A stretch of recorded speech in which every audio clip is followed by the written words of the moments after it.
Es una novela un poco montaña rusa porque yo empecé a escribirla porque me pareció que la historia de la amistad que mantuvimos mi mamá y yo desde el minuto cero hasta el último minuto de su vida, me pareció que construyó un relato de profundísimo amor, pero también de comprensión. Yo creo que mi mamá luchó muchísimo por entenderme, y una vez que me entendió, me defendió, y una vez que me defendió, me enseñó a mí qué tenía que hacer para ser la persona que yo era y nunca traicionarme ni someterme a ningún tipo de engaños, que era muy importante.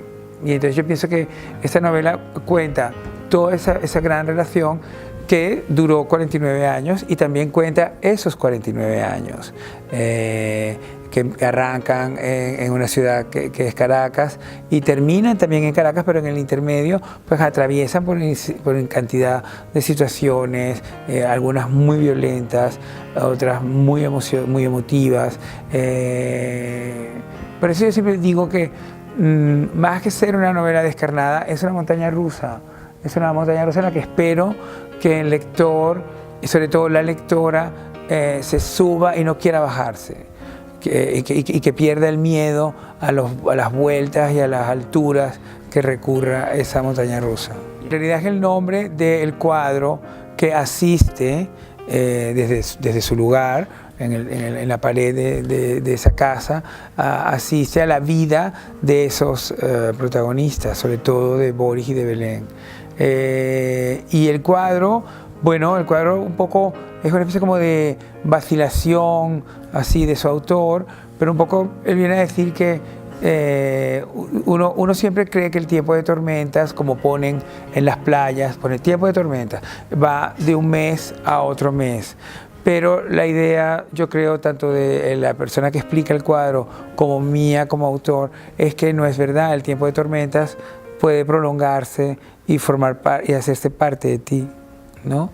Y en cada tormenta siempre tienes que defenderte, en cada tormenta tienes que guarecerte y también pasarla, ¿entiendes? Y que venga ese momento que hay después de las tormentas de enorme placidez e incluso belleza. Y yo creo que la vida, por lo menos la vida que yo he tenido hasta ahora, y la relación con mi madre y la propia vida de mi madre, fue una vida que se vivió de esa forma, ¿entiendes? Cuando la tormenta se volvía más fuerte, pues tú también te volvías más fuerte luchando contra ella. Yo creo que hay un gran equilibrio porque si bien yo pensé siempre que iba a escribir esta novela en 4 meses, precisamente porque era muy llana, muy sincera, muy franca, al final ni fue llana, ni sincera, ni franca, sino todo lo demás, ¿entiendes? Se volvió una especie como de enorme tormenta, una gigantesca galerna que me superaba cada vez más y que a veces me obligaba a intentar separarme de ella porque me estaba ahogando, me asfixiaba. Y entonces, en el sentido de esa historia, yo pienso yo cuento cosas que es cierto que en otros de mis títulos no lo he hecho en primera persona, desde luego. Pero también incorporo a esas grandes verdades muy fidedignas, a veces incorporo personajes que no son necesariamente reales y alguna que otra descripción y situación que no es completamente que tú puedas ir en los periódicos y encontrarla, ¿no? Pero todo lo demás es siempre muy cierto. No sé exactamente cómo explicarlo mejor. Yo creo que hay un altísimo porcentaje, más de un 70%, de gran verdad, pero el otro 30% está trabajado a tal manera que tú no sepas exactamente cuál es la frontera de ese porcentaje. Porque mi mamá se murió, es decir, yo pienso que su muerte a todos nos afectó, como esas muertes de las madres, ¿no? Porque las mamás en el fondo pues son mamás para todo el mundo. Fue mamá para mí, fue mamá yo creo que para mi sobrina que nos está escuchando. Entonces claro, cuando las mamás desaparecen, muchas cosas quedan completamente como en el aire y tú sientes como que estanterías gigantescas se desploman sobre ti y tú tienes que entonces de repente entre toda la bruma, entre todo el polvo, ir buscando exactamente qué es lo que define que sientas tan importantemente esa ausencia, ¿no? Y eso, bueno, sucedió en el 2014 y yo empecé en el 2015 realmente a pensar muy en serio en esta novela.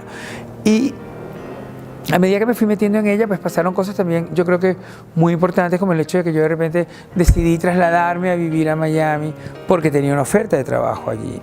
Y entonces la oferta de trabajo me permitía vivir en una ciudad que nunca me imaginé que iba a vivir en ella y de alguna manera iniciar un proceso de desarraigo que repetía. O sea, yo he hecho un desarraigo cuando vine a vivir aquí hace 26 años, pero lo increíble es que hace 4 años lo haya vuelto a hacer de nuevo, yéndome a vivir a los Estados Unidos, aunque fuera la península de la Florida. Y ese desarraigo, curiosamente, me daba muchísimo motivo, muchísimo encaje personal, muchísima fuerza para escribir. Y entonces dije, bueno, pues hay que escribir, es el momento de escribirla, porque es donde mi cabeza está en un momento más especial, más sensible a determinadas emociones, más sensible a determinados alcances que pudiera tener la novela. Sí, me han sorprendido muchísimas cosas. Me ha sorprendido, por ejemplo, que fue muy difícil hacer de nuevo toda la narración de ese episodio de violencia que me pasó siendo muy joven, teniendo 13 años. Pero en las correcciones se hacía cada vez más difícil volver a atravesar todo mi análisis y la percepción que yo tengo personalmente de Crónicas Marcianas, que ha sido un programa de televisión que ha marcado muy definitivamente mi vida y en la cual mi mamá jugó un papel muy importante, porque en momentos muy determinantes mi mamá fue un gran sostén, fue un gran apoyo. Y es curioso que pese a que toda la secuencia de esa violencia era muy dura, era más duro revisar las partes que tenían que ver con Crónicas. Es curiosísimo. Pero yo pienso que eso, de alguna manera, por lo menos a mí, me explica el nivel de desnudo que hay en tiempos de tormentas. Sí, me quedo mucho con el principio, con la increíble relación que tienen esos dos hermanos, ¿no? Que es mi hermano mayor y yo. Es verdad que yo tengo una hermana, pero preferí sustituir el nombre de una de mis sobrinas por el de mi hermana, y así también dejaba las cosas tranquilas. Pero me gusta mucho la relación que establecen estos dos varones, que se saben muy distintos pero también muy unidos, y que de alguna manera se defienden y se apoyan, y sobre todo están en una permanente, en un sentido de humor increíble que los va acercando mucho, y eso yo creo que es uno de los momentos que más me gustan de la novela. Creo que quiero tomar, bueno, siempre digo lo mismo, pero la verdad que cada vez que termino una novela siempre digo, quiero descansar, pero sí, en efecto, sí, ya tengo algo muy pensado, y creo que tendría mucho que ver con lo que me ha tocado observar en Miami. Es muy curioso porque tú piensas que yo llevo viviendo en Miami, en Estados Unidos, los 2 últimos años de Obama y los 2 primeros años de Trump.